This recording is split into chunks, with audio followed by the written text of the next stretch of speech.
میں طاہر القادری صاحب سے مل کر آیا تو فیصل آباد میں نکلا ایک کلینک سے، تو 3-4 نوجوان میرے پاس آ کہ آپ طاہر القادری صاحب سے ملے۔ میں نے کہا کیوں ملے؟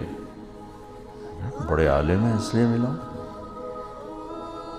تو اس نے ان کو گالیاں دینی شروع کر دی اور زمین پہ تھوک کے نا پاؤں سے مسل کے کہنے لگا میرے نزدیک قادری کی اتنی بھی حیثیت نہیں۔ میں نے کہا بیٹا جو اہل حق ہوتے ہیں وہ ایسے متکبر نہیں ہوتے اور ایسے بد اخلاق نہیں ہوتے۔ وہ یہ کہہ کر میں گاڑی میں بیٹھ گیا۔ تو آج کل کے جتنے، چونکہ ہر ایک آدمی اپنے آپ کو اہل حق سمجھ رہا ہے نا، تو ان کے اخلاق یہی ہیں کہ اوروں کے لیے نفرت ہے، اور تم بھی ایسے کرو تو پھر کیا فرق ہو گیا۔ مفتی محمد امین صاحب رحمۃ اللہ علیہ فیصل آباد کے بہت بڑے بریلوی حضرات کے مفتی تھے، ان کا انتقال ہوا تو میں تعزیت کے لیے گیا، ٹائم لیا، تعزیت کے لیے گیا جہاں وہ رہتے تھے، جہاں ان کی تدفین مسجد کے ساتھ ہی انہوں نے تدفین کی۔ انہوں نے مجھے ملنے سے انکار کر دیا، ملے ہی نہیں، باہر ہی نہیں نکلے۔ میں بیٹھا رہا 15-20 منٹ، پھر ان کے بیٹے نے کہا جی حضرت کی طبیعت بہت خراب ہے تو وہ نہیں مل سکتے۔ طبیعت خراب نہیں تھی، نفرت تھی، نہیں ملے۔ تو ہم بھی ایسی ہی نفرت پال لیں اور کہتے ہو آپ ہم انبیاء کے وارث ہیں، کس چیز کے وارث ہیں؟ لعلک باخع نفسک الا یکونوا مؤمنین۔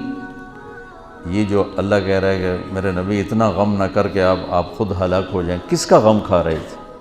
جو آپ کو پتھر مار رہے تھے، جو آپ کو گالیاں دے رہے تھے، جو آپ کو ساحر کہہ رہے تھے، کذاب کہہ رہے تھے، مجنون کہہ رہے تھے، کیا کچھ کہہ رہے تھے۔ وہ کیا کچھ کہہ رہے تھے کہ اللہ نے کہا وَلَقَدْ نَعْلَمُ أَنَّكَ يَضِيقُ صَدْرُكَ بِمَا يَقُولُونَ۔ یہ جو قول ہوتا ہے نا، یہ ایسا خنجر ہوتا ہے کہ چیر کے رکھ دیتے، اس کا مرہم بھی کوئی نہیں۔ تلوار کی زخم کا تو مرہم ہے، اس کا تو مرہم بھی کوئی نہیں۔ اس لیے اللہ کہہ رہا ہے مجھے پتہ ہے آپ کا سینہ تنگ پڑ جاتا ہے لوگوں کی باتیں سن کے۔ بچوں اللہ تعالیٰ مجھے بھی آپ کو نبوت والے اخلاق دے، جتنا کوئی دین سے دور ہو اتنا اس سے پیار کرنا چاہیے، ہمدردی کرنی چاہیے کہ اللہ کرے یہ راہ راست پہ آ جائے۔ یہ کیا طریقہ ہے؟ نفرت کرنا، بغض رکھنا، یہ کون سا طریقہ ہے؟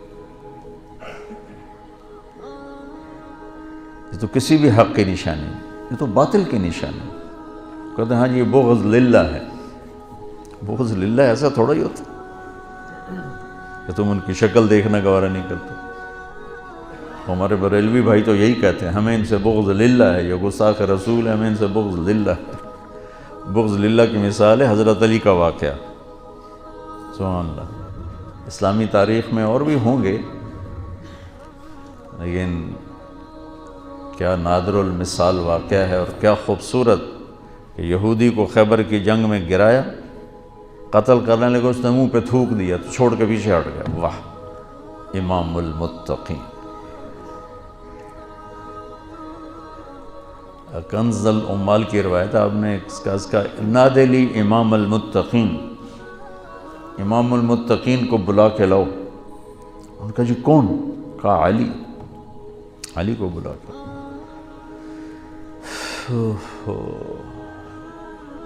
آؤ بھائی دوبارہ لڑیں گے۔ وہ کہنے لگا کیوں چھوڑ دیا؟ میں نے تو تھوکا تھا بھائی تمہیں جلدی میرا قصہ نمٹا دے۔ کہ پہلے میرا غصہ تم پر اللہ کے لیے تھا، تھوکنے کے بعد اپنے لیے ہو گیا، اب حرام ہے تمہیں قتل کرنا۔ یہ بغض للہ ہے، تو ایک دوسرے کو سلام کرنا چھوڑ گئے۔ تو بچوں اللہ سے مانگو اللہ تمہیں کھلا سینہ دے، کشادہ سینہ دے، عالی اخلاق دے، حسن سلوک دے، اور علم کی گہرائی دے، تبلیغ کا پھرنا اور درد دے، تو تم پوری انسانیت کے لیے رحمت بن جاؤ گے۔ کڑکتی دھوپ میں سایہ ہو کے، جھلساتی گرم ہواؤں میں تم بادل ہو کے،